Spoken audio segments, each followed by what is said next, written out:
Good morning, everybody, and welcome back to the YouTube channel. I just wanted to say thank you to all the wonderful people that have visited my channel and have stuck around for the duration. Today we're going to do a short warm-up drawing. I am all about the warm-up drawings, as you guys know. I've kind of been on an animal kick lately and have really, started to kind of dive deep back into my animal roots, because I just love doing animals and character work. So right now I'm just going to block in some of the shapes of what I'm doing. Whenever you do drawings like this, it's very important that you remember proportion, anatomy, and the things that really help the viewer relate to the object. Also, placement on the page in this context isn't very important because I'm not doing a full-out illustration, but whenever you do stuff like this, you need to always take into account, where the item's going to be placed on the page. You need to think about perspective. These are all things that are consistently going on in my head whenever I do a piece like this.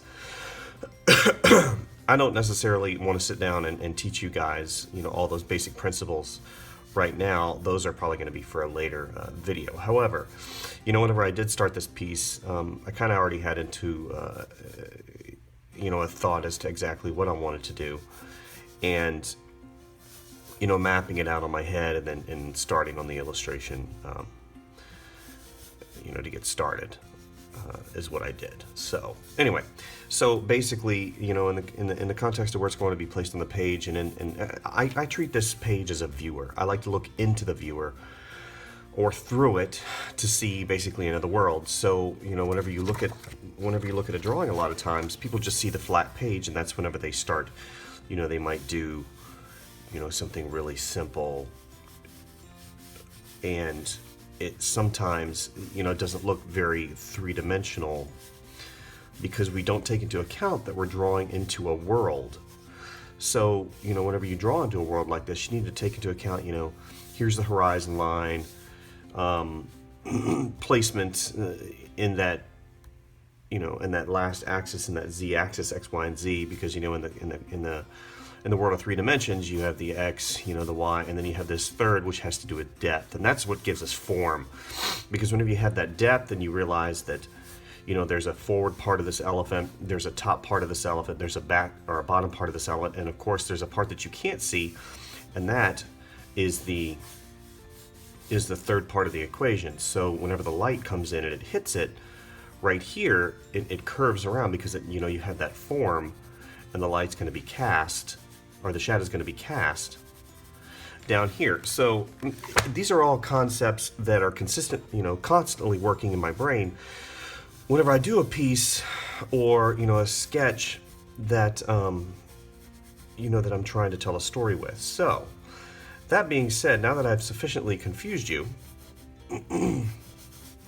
what I'm trying to do right now is an elephant laying down, and just being, a baby elephant. So that being said, what kind of story am I trying to tell right now? What story can be told with the gesture drawing, with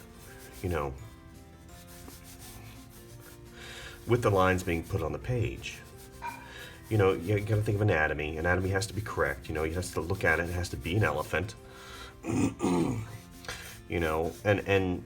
all of these things come into play whenever I'm doing the piece. I get everything roughed in, then I start really looking and questioning, what kind of expression does this elephant have? What exactly is he trying to do? So that being said, what I'm going to do now is I'm going to go to time lapse, and you're going to see kind of the development and the evolution of this particular drawing through its paces in a very nice, convenient, 35 to 40 second package. So instead of you sitting here and watching me draw this for the next 45 minutes and correct everything. Now today I'm using a Prismacolor PC excuse me, 935 black pencil, color pencil. I love these because of the smoothness and the way it looks on the paper. I like the texture that it gives. I really enjoy that. The paper, of course, that I'm using is the Strathmore toned tan sketch paper. I love this because it gives you a mid-range tone to work from. You don't have to consistently fight that, you know, the white of the paper, and that sometimes can be a problem for some people. Other people, it's no problem at all. You know, they have no problem whipping out, you know, incredible drawings on white paper. Me, it's not so much a problem as it is a, you know, just a different avenue to do my drawing in. So anyway, yesterday I did do a drawing the last few days. So I've done, you know, different elephants. I don't know really why I love elephants. I think it's their gentleness. They're like gentle giants to me. And I've been working on, you know, your princess. And this one I didn't show. This is Elsa from yesterday. So these are really quick. I mean, I sit down and I spend maybe 10 minutes on these at the most. But these are a little bit more involved because I want to go back to this with some watercolor and put in some tone, but I just really enjoy. This one was, I believe, titled Exploration. You know, you have to explore life to find out who you want to be. You know, and this was just, you know, again, a study. And I'm really just trying to find out, you know, aren't we all? I'm just really trying to find out what I want to do with, you know, this gift that has been given to me. The gift, I call it, it's not, you know, you can say, oh, you know, you're gifted in drawing. It's not really that, because drawing to me is a skill, you know, and a skill can be taught, just like, you know, and I'm not trying to belittle or dumb down, because I am an artist, and at heart, you can teach a technician to do certain things. You know, you can teach a technician to thread a needle. You can teach a technician to sculpt, you know, a mechanical, or, you know, like 3D animators. You can teach, or 3D sculptors. You can teach those things. But here's the deal: being creative is a little bit different. And, you know, I don't care who you are. You know, if you don't have, you know, ideas to come up with and tell stories, then your drawings are going to kind of be dead. And I go through them all sometimes, and I see these incredible technicians that have the ability to translate photographs and reference materials into these realistic looking drawings, and I think they're beautiful. But on the same accord, I don't see really the point in it. And because being creative is different. You know, you have to think, coming up with the idea, or being able to see but the gift that I have is being able to see. And, you know, being able to see something a little bit different, being able to take something a little bit different, being able to realize, you know, something a little bit different of what exactly is going on, you know, in the story. Here we go. I need to go up a little bit further.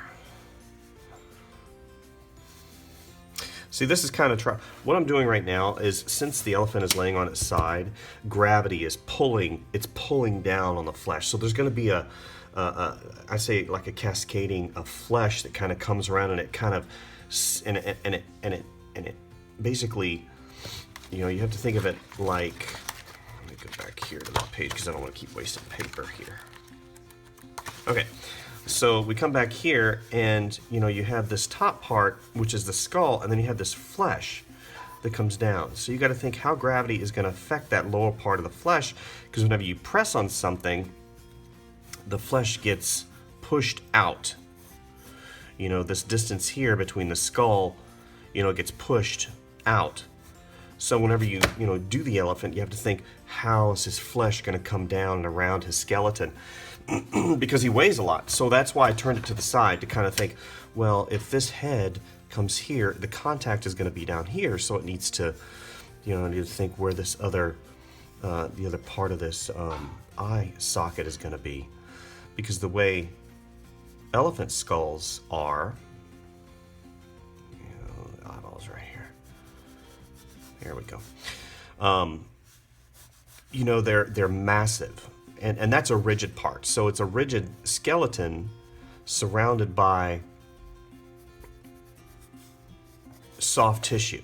So that's what I'm doing. So basically, in the next few minutes, what I'm going to do is I'm going to go ahead and flesh this out, and maybe there's some, just a little hint of a background. I don't want to get out of control. He's not dead. So anyway, I'm going to go ahead and finish this up, and I'll do a little wrap up at the end. I've been having trouble with my phone syncing up my video with my voice sound, like if I were to tape myself. I really don't understand what's going on, other than the fact that, maybe it has to do with a software update. I haven't figured that out yet. But either way, it's fine. So enjoy, and we'll see you on the other side.